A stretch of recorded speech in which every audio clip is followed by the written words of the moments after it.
Welcome to the Purposed Audacity podcast, where we aim to nurture, amplify voices, and inspire our community to stand boldly in their Christian identity.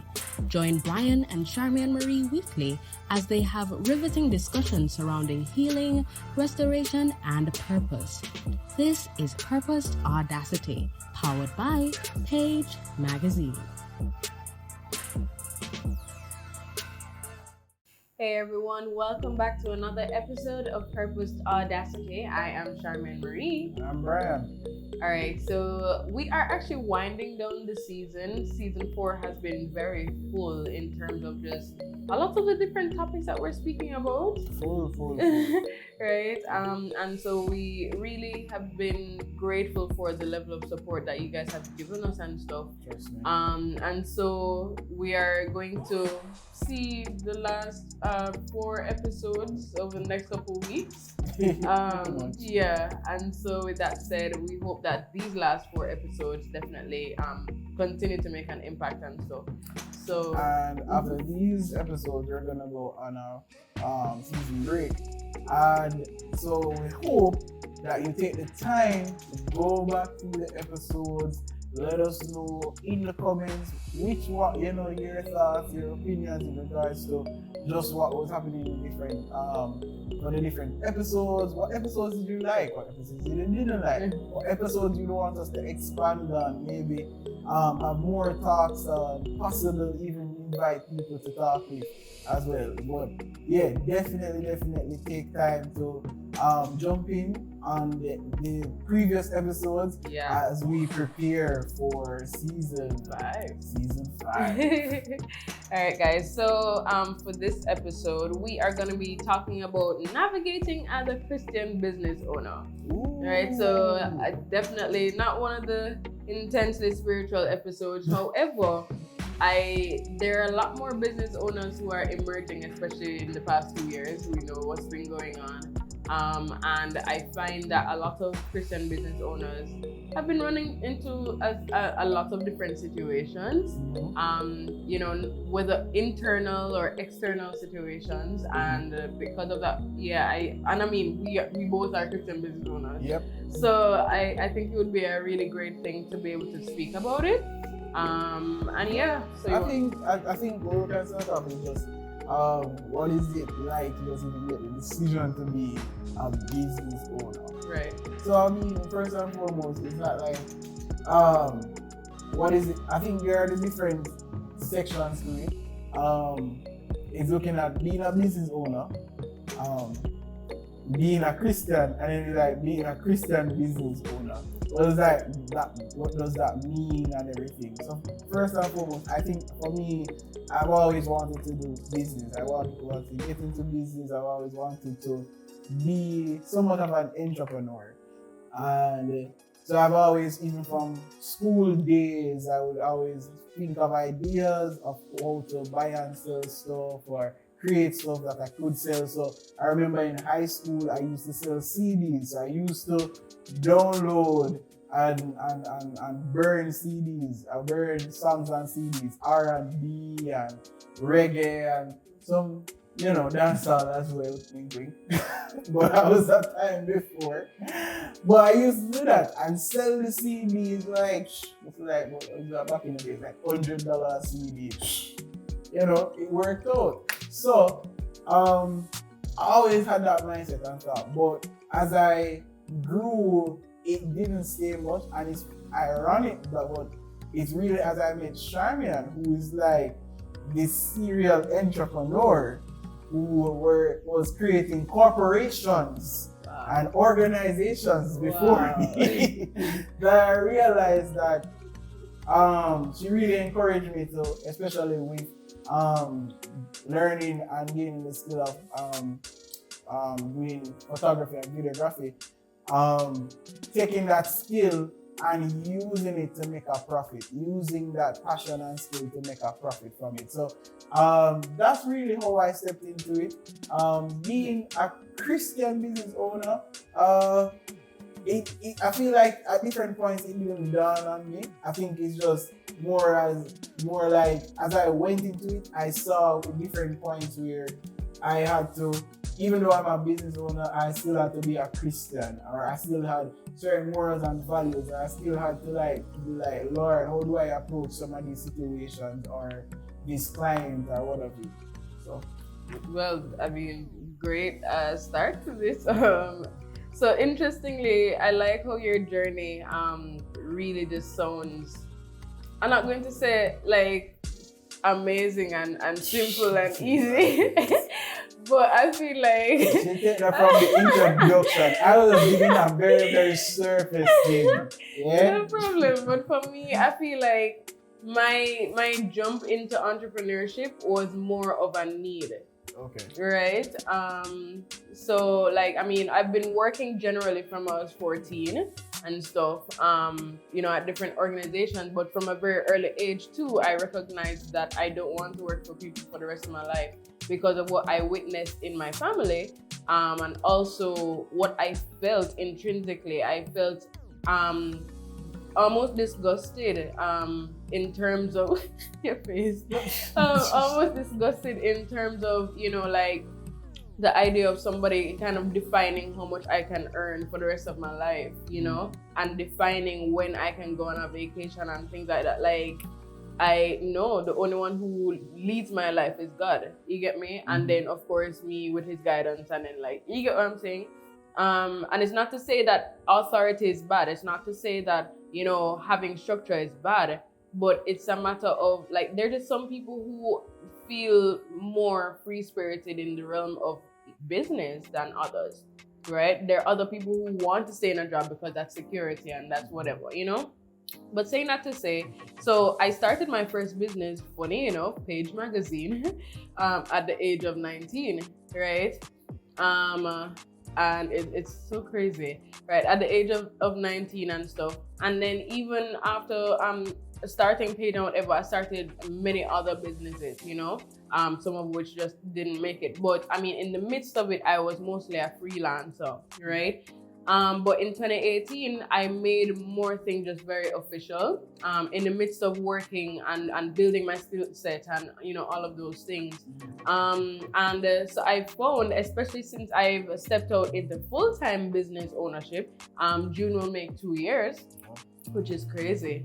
I found that, especially being a Christian business owner, I've run into a number of situations where I had to get comfortable with publicly identifying myself as a Christian business owner.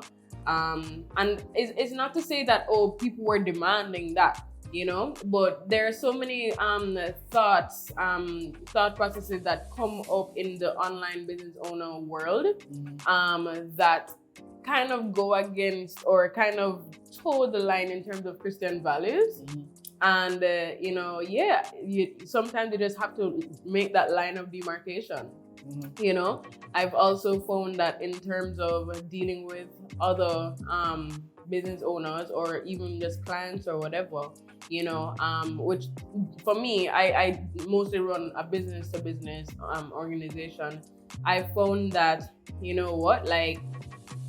it has been very interesting in terms of interacting as a Christian business owner, because business is business, right? Yeah. And so you still, whether or not you're a Christian business owner, you still run into some of the same challenges in terms of people double crossing you, people lying, people trying to take advantage of you, especially when you're young, quote unquote,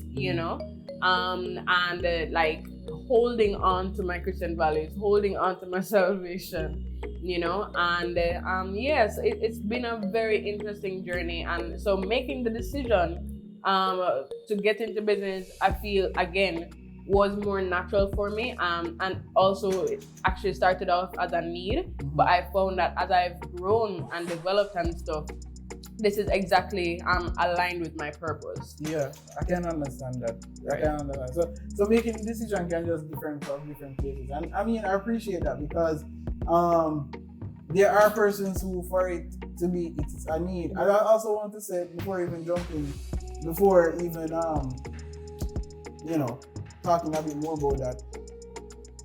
9 to 5, nothing is ever wrong with somebody working a 9 to 5. Right. Nothing is ever wrong for somebody working and serving an organization or a business and stuff. Because the truth is, at some point in time, not everybody can be an entrepreneur. Right. Not everybody is gonna take up the task of going out there on their own. And it's also a lot of times, I don't even know if it's still being made sound like that, but if entrepreneurs are really truthful and honest, it's not the easiest decision, especially as Christians.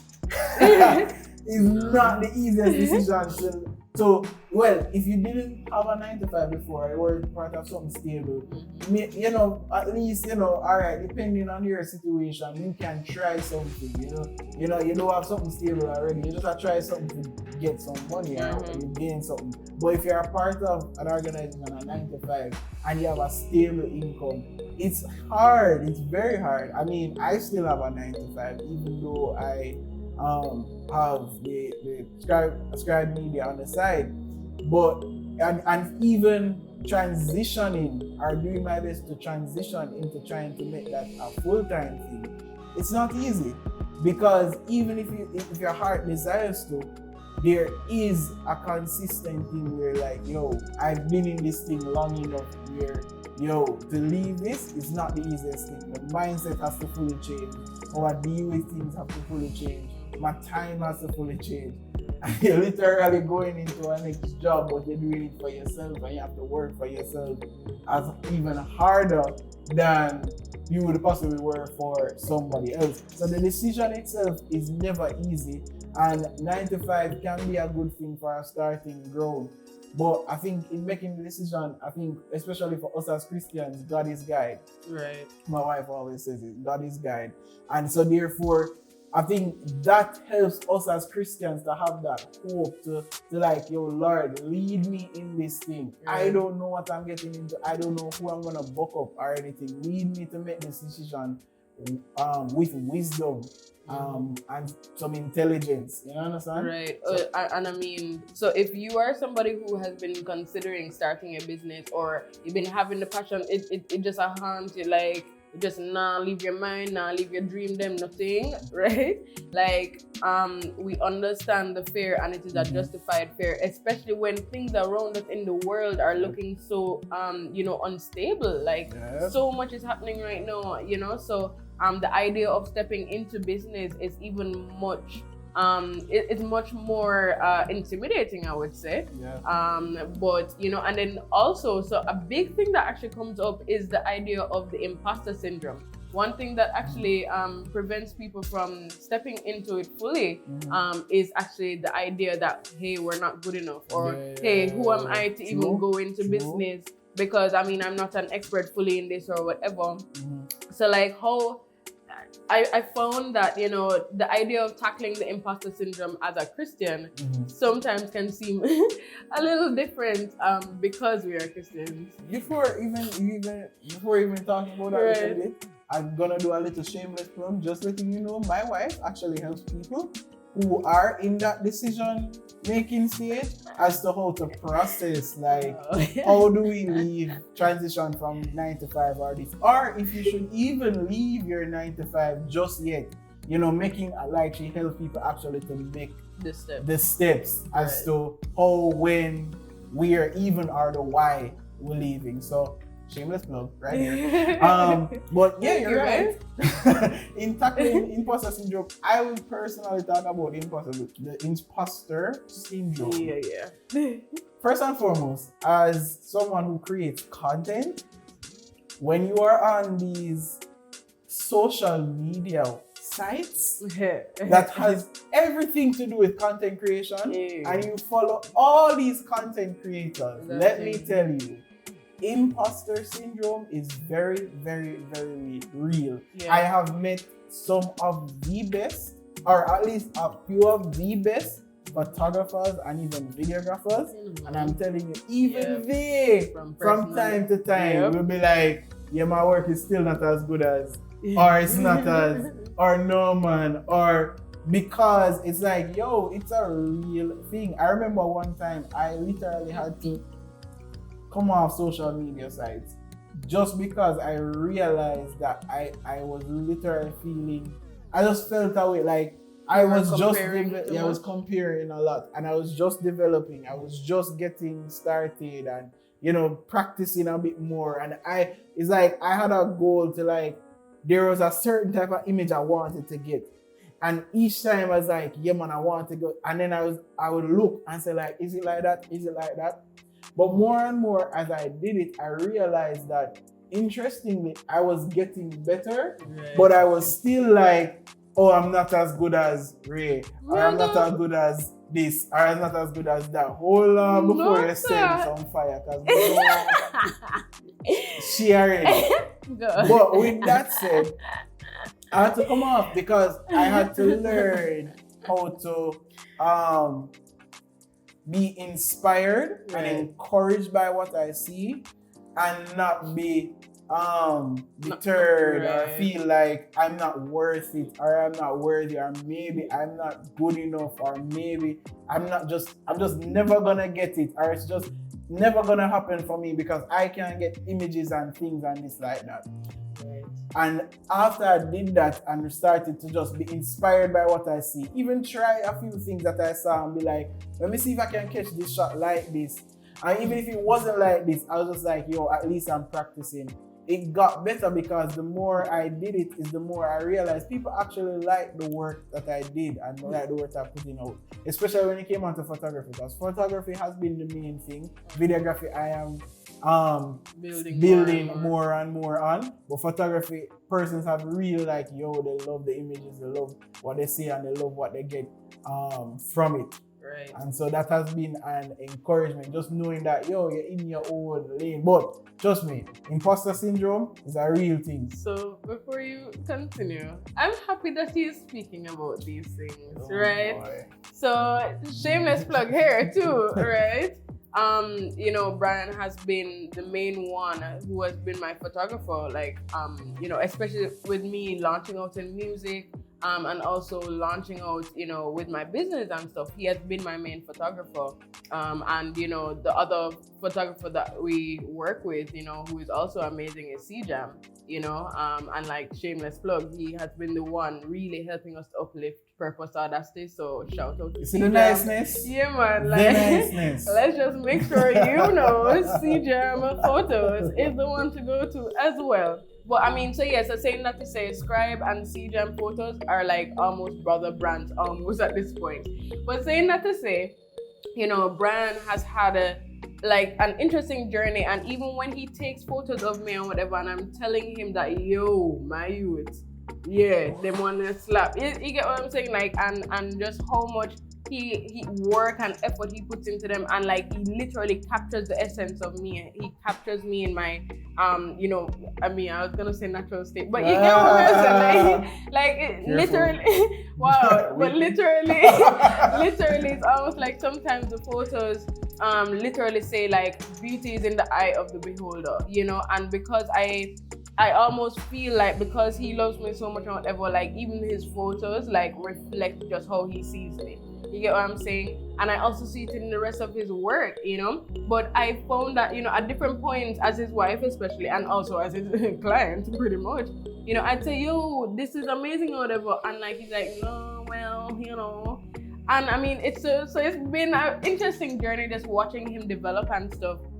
But I'm mentioning this journey to say that, like in him saying, he's received a lot of comments, he's received a lot of validation for a lot of his work and thing. It started from somewhere, and it required somebody also consciously supporting him and feeding him positivity about his work and stuff. And so even in terms of the imposter syndrome, thank you. no problem. But yeah, so even in terms of the imposter syndrome and stuff, like it is that much quote unquote easy. I'm not gonna say quote unquote easier because I mean imposter syndrome is never fully easy. But it's a little easier when you have somebody supporting you. It's a little easier when you have the constant positivity being fed. But at the same time that same individual or those same individuals challenge you, right? To be better and step more into your potential.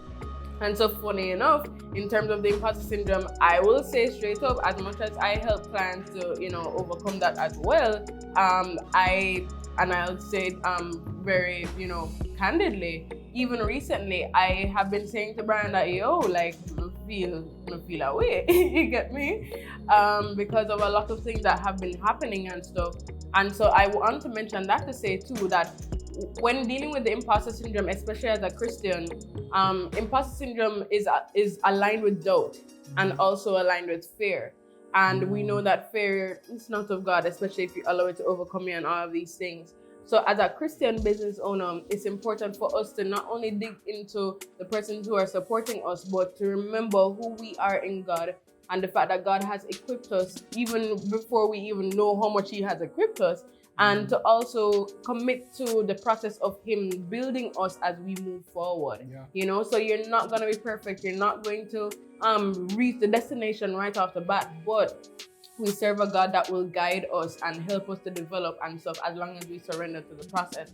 And so the imposter syndrome, I want to say, is something natural that happens, but how you overcome it is the differentiating factor for Christian business owners, and of course having God as guide. I think it's also like honorable to mention that at the end of the day, it's not that you won't face fear. You will always face fear. You will always face disappointments. You will always face discouragement. You will always feel like, especially your feelings, you will feel like this is not making sense. It's not going the way I want it to.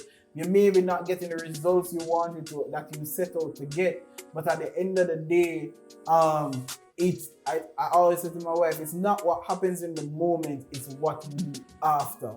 It's not what we say in the moment, it's not what we do in the moment, it's what we do after. I believe has the strongest say, or has or makes even the stronger impact, because at the end of the day, in the moment you can feel like this thing is not working, or this, I don't trust this, or I'm not doing great, or this photo is not awesome, or this video is not so great, or my business is not gaining the traction I want it to get. But what do you do with all of that at the end of the day? As a matter of fact, I want to point out that imposter syndrome affects like pricing. And Imposter syndrome affects pricing, because if you're not, and I'm telling you from experience, it's still an experience going through, because not necessarily is it so much imposter syndrome, but still just being able to like look at your work and believe that your work is worth what you want somebody to pay for it. Right, especially even industry prices, like does your work match up to what's in the industry? Because I always watch this YouTuber, and he always says, when it comes on to being a content creator, especially if you do videography and photography and stuff like that, or graphic designing and stuff like that, there is a point where you have to reach, especially if you want to take this thing on for full time. What do you want? How much will you leave your bed for? How much will you leave your house for? If you're gonna have to capture content, if you're gonna have to do some work for somebody, how much are you willing to leave your house for? Right. And I looked at it and was like, whoa, that's for real. Like, that makes sense. How much you're willing to like get up out of your bed and say like, yeah man, I'm gonna do this today. And that may not be right off the bat. It may start that you start with doing some stuff free or some stuff at a low cost, just to build up your experience. If you're just starting, especially, just to build up your experience, just to build up your catalog, and just to build up that, different things that you can send people to say, yo, I've done this work, or I'm more consistent in this niche, or what have you, that I can show you. You may have to start that way, but there comes a time where it's like, all right, like, what is gonna be your pricing? I'm happy that you mentioned the pricing, because the flip side, so it's one thing now overcoming imposter syndrome and feeling confident in your prices and stuff like that, but then this little ounce of guilt creeps up in your mind and whatever, because you're a Christian business owner. Oh, should you be charging high prices, high ticket prices? Should you not be looking out for the little man? Should you not be? No, it's a real thing, you know, because I there are a lot of Christian business owners who struggle with it because you don't want to seem like you are just like all those other quote unquote worldly business owners who are making tens of thousands of dollars when the pricing should be less, potentially. You get me? And so there are a lot of persons, and even in terms of you know, the idea of compassion for persons who are just starting out. Like for instance, I for a long time struggled with, you know, my compassion for startups. You know, I want to help people start businesses. I've always had that passion because I started there. You get what I'm saying? And there's a lot to maneuver in that time, especially if you're starting an online business owner, an online business, sorry. But the fact is though, a lot of the startups could not afford to like give me the type of return that would allow me to pay my bills. And it's just a reality. And so it's almost like I struggled with just how to meet in the middle and stuff.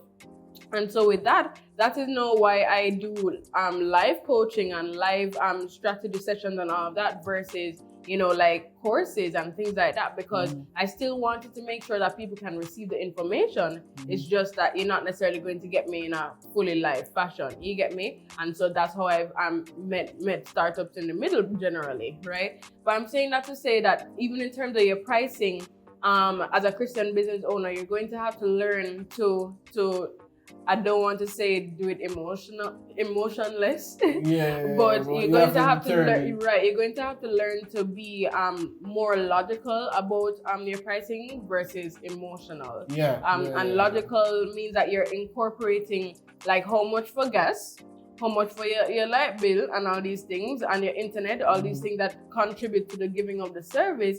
You're also thinking of maybe subscriptions that you need to be paying for to help deliver the service and things like that. So you're looking at the brass tacks versus, you know, just trying to come up with a number in your head. You get me? And some people also even go to the extent of creating an hourly rate, so that moves forward. So saying that to say, you know, as you're transitioning out of imposter syndrome or tackling it and stuff, you know, the idea of pricing as a Christian business owner still creeps up and stuff. And so the great thing or the important thing is to be very logical in those moments.